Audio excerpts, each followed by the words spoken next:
Elisa Williams here, REMAX Success, and today I have Luana Gerardis and Tamir Lahav with Peak Finance, and this is the day after the Feds met, so we're going to have a market update and what that means to the real estate market and the interest rate market. So Luana, Tamir, thank you for being here and thank you for sharing the knowledge. And what does this mean to the real estate market? So the reality is that, like most of us in the mortgage business have known for eternity, the Fed doesn't control mortgage rates. And the reality has been, especially the last couple of times that the Federal Reserve has stepped in to lower their rate, it's actually caused mortgage rates to go up. This happened exactly a year ago. In September, when the Fed last announced that they were going to do a Fed rate cut.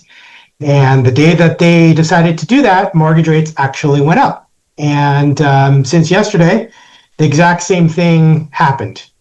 And that is because the Federal Reserve rate is actually the rate they control that banks lend to each other. And it also affects things like student loans, and car loans and credit cards, but it doesn't affect mortgage loans directly. Mortgage loans are tied to mortgage-backed securities and to the 10-year treasury. And those are purchased and owned by private investors. And those private investors expect a return.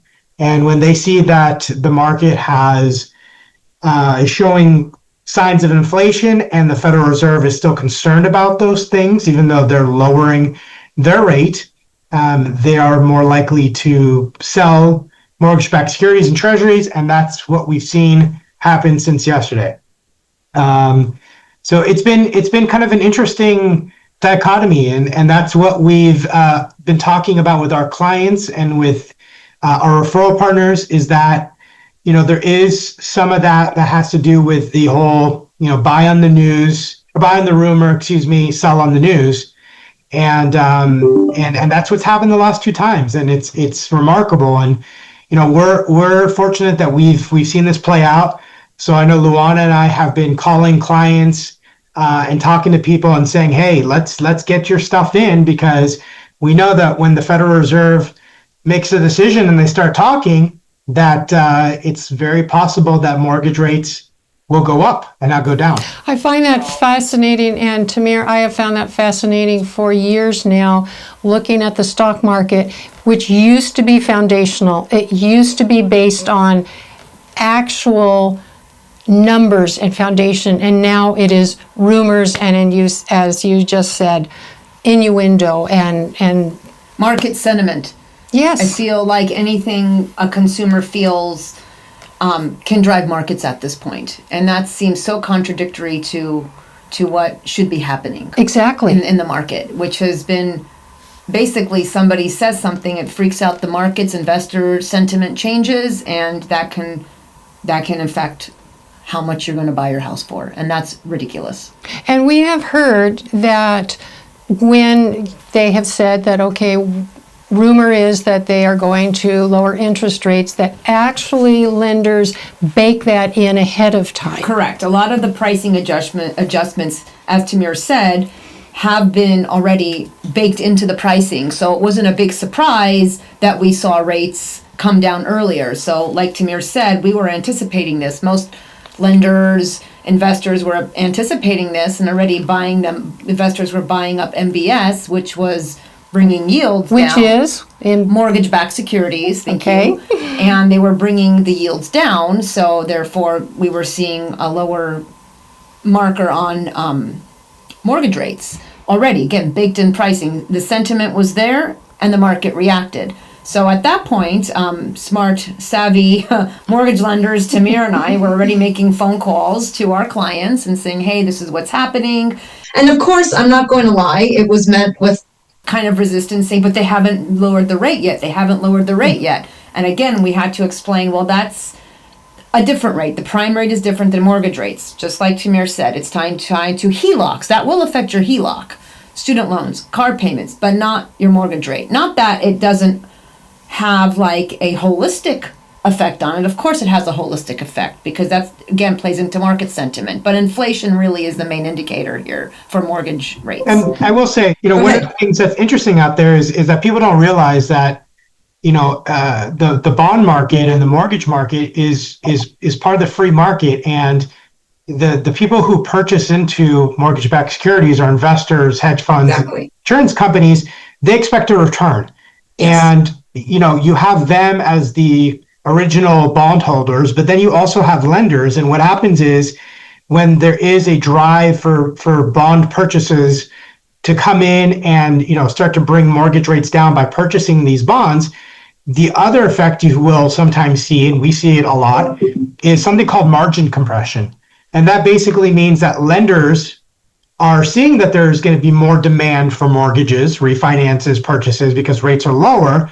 And so what they do is they kind of game the market by lowering their margins and taking more profits because they know there's now more demand, so that they will then expect more people to purchase these mortgages, and so therefore they will provide less margin and take home more money. Now, obviously, there is, in a free market society, there is a, end all of this, and eventually the markets will strain themselves out and there'll be more competition, and therefore margin compression will eventually ease up. But especially in the beginning parts of a run on bonds where people are purchasing more bonds, we see a lot of this happening.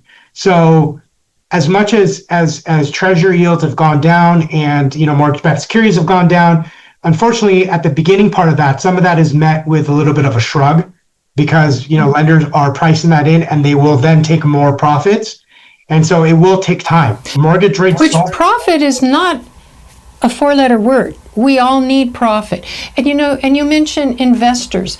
Who are the investors really? And investors, we talked about this in the meeting, but it's interesting because investors in the bond market used to just be, large institutional investors like hedge funds, like insurance companies. We have a lot of foreign investment in the treasury market. Investment banks. Yeah, investment banks. But, it was an interesting topic that over the past few years, a lot of our debt, which is treasury yields and bond yields, were held by foreign companies. So, China was a big holder of treasury yields.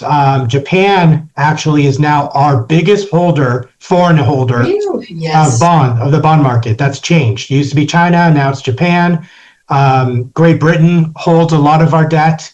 And so you have all these different forces, but as we mentioned, the biggest buyer of treasuries in the bond market was, during the last 15 years, the Federal Reserve.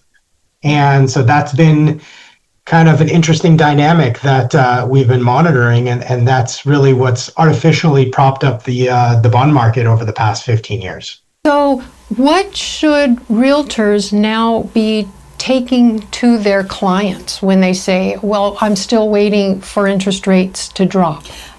This is a great question. I get this all the time. I get this from my clients. I get this from the realtors. And I say, right now, you're basically losing if you wait, because you're betting against you're betting against an unknown, and the issue shouldn't be rate right now, it should be affordability.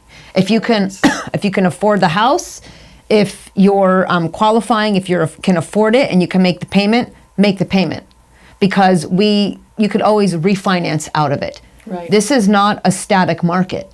Your rate is not static. Your house is static for the next, 5 to 10 years, but your rate's not static. So if you can get in there now, because what we saw during COVID, when we saw these rates dip, thank you to the Fed, who was basically flooding the market by buying MBS and treasuries, we saw rates plummet.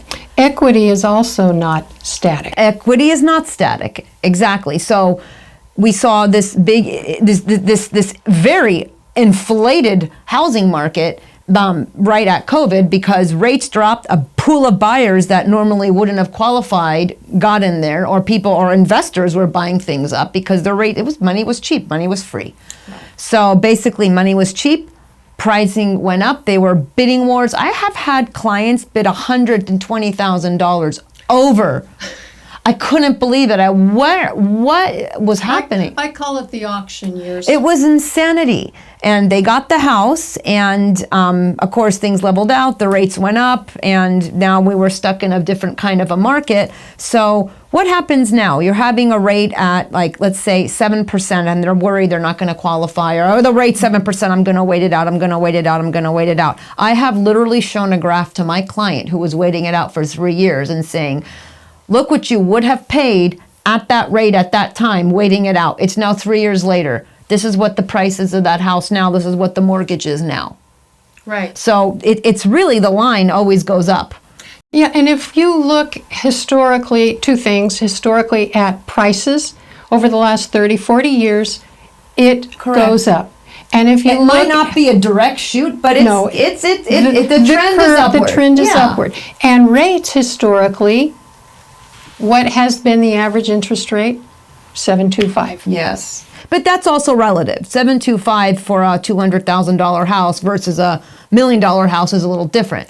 However, incomes are also. Income is different. You have to factor in income. have to factor- absolutely. It's a macro view here. We're looking at everything in a macro view. So what I'm hearing, actually from both of you, is buyers really should not wait because prices are not going to remain static. And also the sellers and buyers market is always in flux. We're back to 2019. Okay. Days on market. We are back to a more stable.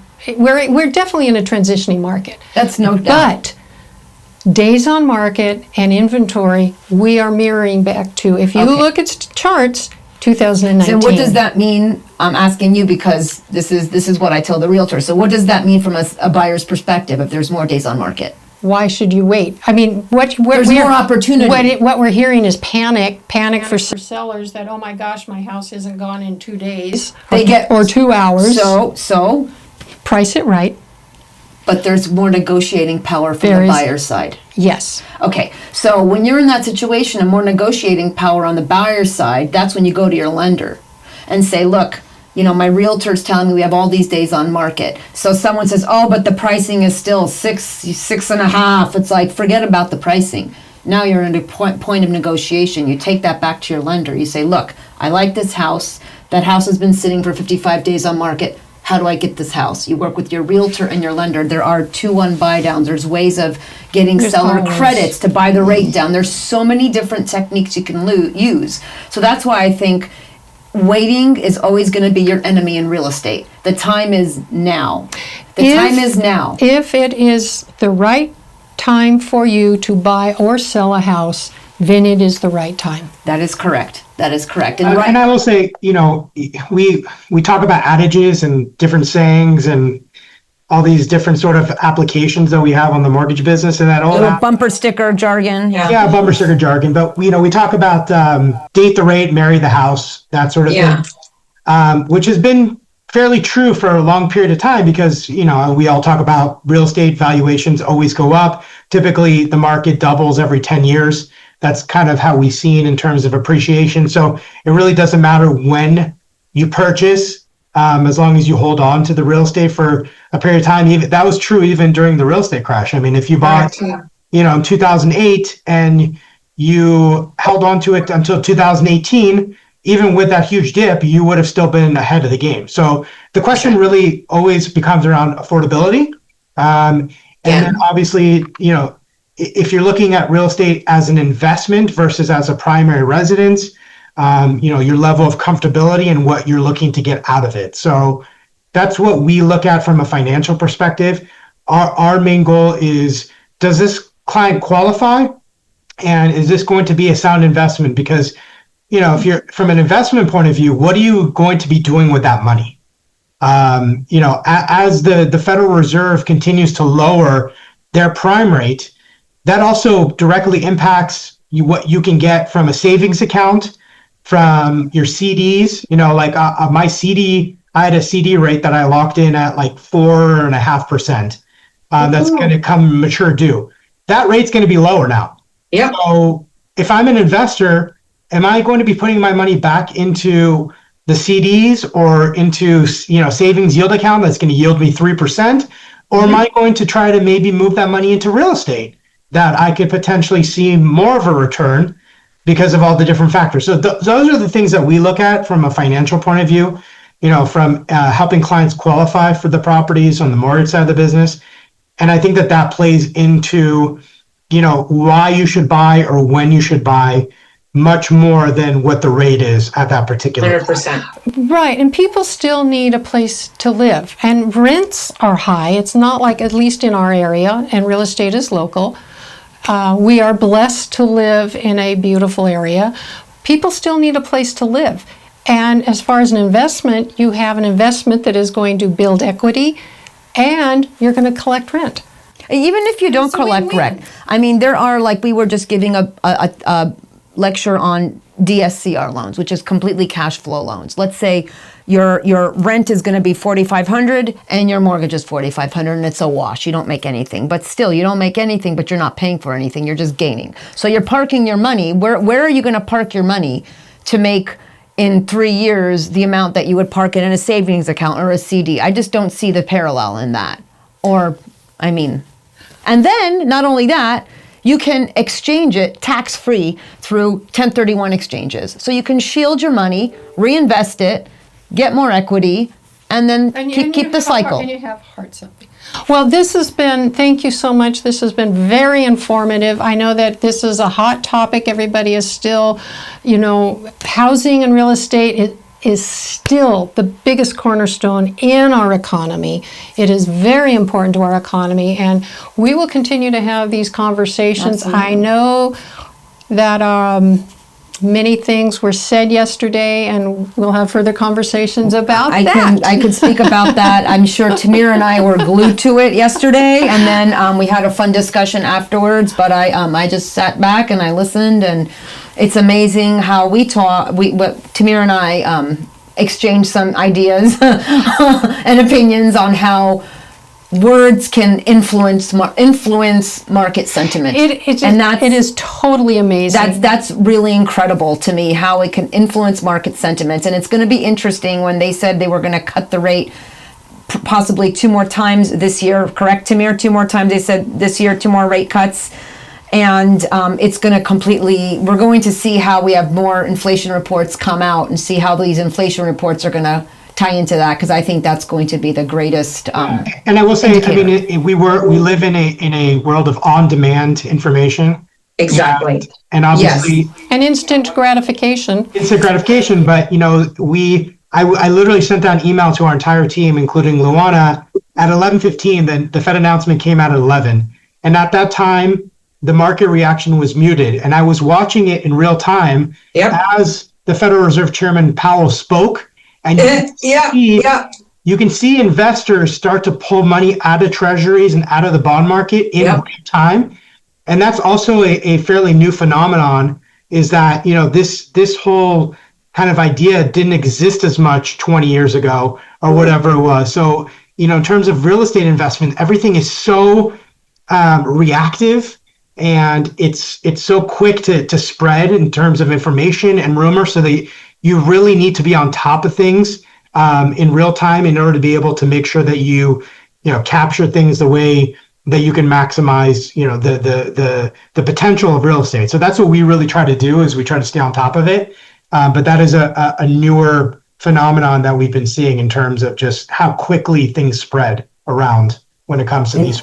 Well, thank you both so much. You're welcome. And, I really appreciate all the information. And if you think that you are in the market to buy or sell, I encourage you to reach out to your trusted real estate advisor and get the facts. And again, with your lender, and we have a wonderful lender here, don't rely on rumor. Thank you again, Lisa Williams, Luana, Tamir. Thank you so much.